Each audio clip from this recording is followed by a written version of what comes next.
Dito tayo ngayon sa LTO Mandaluyong District Office para magparehistro.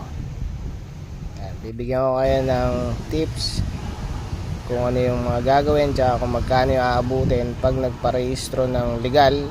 Hindi na kayo magpapalakad, kayo na mismo maglalakad kung magkano yung aabutin. Dito sa Mandaluyong medyo malaki yung parking.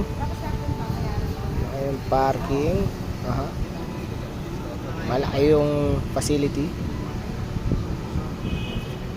lawak, madaming ma-accommodate.